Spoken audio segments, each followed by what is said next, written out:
Logistični kongres najbolj opišajo drastične spremembe na področju logistike, mednarodna vpetost in mednarodno povezovanje. Največji izziv pri organizaciji kongresa pravzaprav sta dva. Prvi del je seveda program postaviti tako, da bo atraktiven, da pravi in seveda, da bo res prinašal dodano vrednost, ampak program ni samo program, tudi govorci in kaj bo za ene stvari bomo predstavljali. Drug del, ki pa je prav enako pomemben, je pa v bistvu motivirati ekipo, ki pomaga pri razvoju tega dogodka in celoten dogodek še bolj mednarodno vpet. S tem bomo še kar veliko delali. Orkestracija. Košarka. In sicer tu sta dva elementa. Prvi del je, ker mislimo, da je Slovensko logistično združenje Dončić.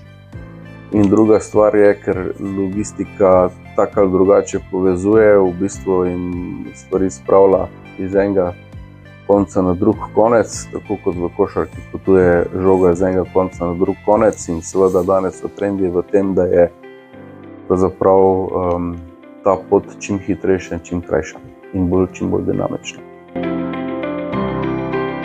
Me pa vsako leto navdušuje, pa je pozitivna energija, ki jo čutimo pri vseh, ki pridejo tam.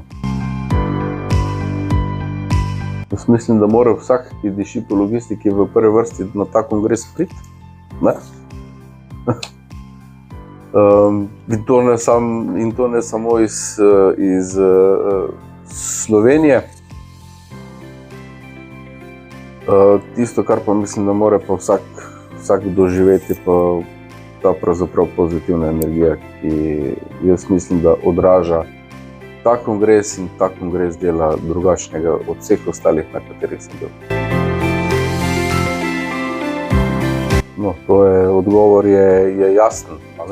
Najljubši podcast je Frekvenca za logistiko, to je podcast Slovenskega logističnega združenja, ki se razvija v okviru CLZ vozlišča.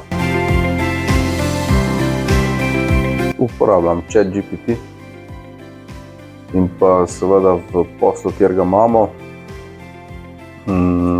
sisteme za optimizacijo transporta, ki danes že vključuje tudi umetno inteligenco. Oboje.